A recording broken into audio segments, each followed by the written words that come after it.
السلام علیکم. ہمارے چینل بیا اور مالا پر خوش آمدید. اگر آپ ہمارے اس چینل پر پہلی دفعہ آئے ہیں یا آپ نے ابھی تک سبسکرائب نہیں کیا تو بیا اور مالا کو سبسکرائب کرنا اور بیل آئیکن پریس کرنا ہرگز نہ بھولیں.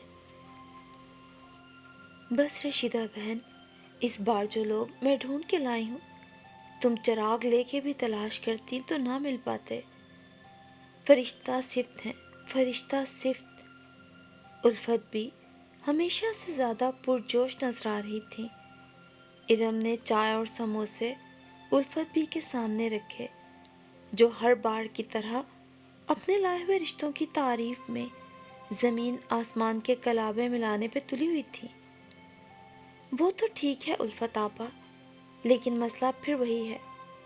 ہماری حیثیت کا تمہیں پتہ ہے، ہم زیادہ لمبا چوڑا جہیز نہیں دے سکتے. رشتے تو پہلے بھی اچھے ہی تھے، لیکن بات وہیں آ کے ختم ہوتی ہے. اچھا رشتہ اچھا جہیز مانگتا ہے اور وہ ہمارے پاس نہیں. رضیہ بیگم ملول ہو کر بولی. یہ کوئی 10واں رشتہ تھا جو الفت بھی ارم کے لیے لے کر آئی تھی، لیکن ہر دفعہ بات بنتے بنتے رہ جاتی. اس کی تو تم فکر ہی نہ کرو.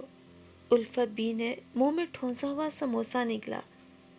اب کی بار ایسا نہیں ہوگا. ارے یہی تو میں تمہیں بتا رہی ہوں. لڑکے کی ماں نے الٹا یہ شرط رکھی ہے کہ جہیز والی لڑکی نہیں چاہیے ہمیں. الفت بھی آنکھیں پھاڑ کے یوں بول رہی تھی جیسے خود بھی یقین نہیں آ رہا ہو. ان کے دل کی آواز کو رضیہ نے زبان دی. حیرت ہے، آج کل کے دور میں ایسے لوگ، مجھے تو یقین نہیں آ رہا. بہن، تم نے خود لڑکا تو دیکھا تھا نا اپنی آنکھوں سے.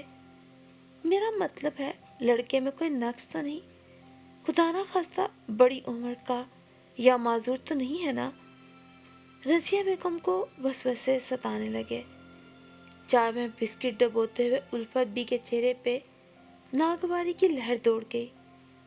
اے بہن، تم نے کیا مجھے باولی سمجھ رکھا ہے کہ ایسے ہی اٹھ کے رشتہ کرانے چل دوں گی؟ بھائی میں تو لڑکا لڑکی جب تک اپنی آنکھوں سے نہ دیکھ لوں بات آگے نہیں بڑھاتی. کل کلاں کو کوئی اونچ نیچ ہو جائے تو نام تو میرا ہی برا ہوگا. اور میرا تو بہن یہی کاروبار ہے. کون ہے جو اپنے کاروبار کو خراب کرنا چاہتا ہے؟ ہاں، ایک بار لڑکے اور لڑکی کے گھر والوں کی ملاقات ہو جائے پھر وہ جانے ان کا کام. الفت بی نے باتیں کرتے کرتے کوئی چھٹا بسکٹ منہ میں ڈالا اور آخر میں برقعے سے ہاتھ صاف کر لیے. اچھا ٹھیک ہے، تم لے آؤ انہیں، دیکھتے ہیں کیا ہوتا ہے. آخر کو بیٹی بیانی تو ہے نا. کتنا بھی ٹھونک بجا کے رشتہ کرو، دکھ سکھ تو سب نصیب میں ہوتا ہے نا. رضیہ بیگم ٹھنڈی سانس بھر کے بولی. کچھ توقف کے بعد وہ پھر گویا ہوئی. نائمہ کا رشتہ کتنے چاہ سے کیا تھا میں نے. اچھے بھلے دیکھے بھالے لوگ رشتے کی پھوپھی لگتی تھی اس کی. کیسے غیروں کی طرح پردیس میں جا کے طلاق دے دی میری بچی کو. رات کی تاریکی میں گھر سے دھکے دے کے نکال دیا اور ایک بار بھی رحم نہ آیا میری بچی پہ انہیں. رضیہ بیگم اپنی بڑی بیٹی کو یاد کر کے آپ دیدہ ہو گئیں. بس کر دو رضیہ بہن، اب اور کتنا روگی ان کم بختوں کو. یہ تو تم خوش قسمت ہو کہ نائمہ کو نوکری مل گئی اور وہ وہیں سیٹ ہو گئی. ارے میں تو کہتی ہوں اچھا ہوا بر وقت جان چھوٹ گئی ان لالچی لوگوں سے. سچ پوچھو تو بٹیا کے قابل ہی نہیں تھے وہ. پھر اپنی نائمہ جیسی ہیرا لڑکی جس گھر میں جائے اس کے نصیب کھل جائیں. قدر نہیں کی شمسا نے اس کی. پھر الفت بھی کھسک کے رضیہ بیگم کے قریب آئیں اور رازداری سے بولیں. سنا ہے بیٹا کوئی انگریزنی بیاہ کے لایا ہے اور نئی بہو نے ساس کو ہی گھر سے نکال دیا.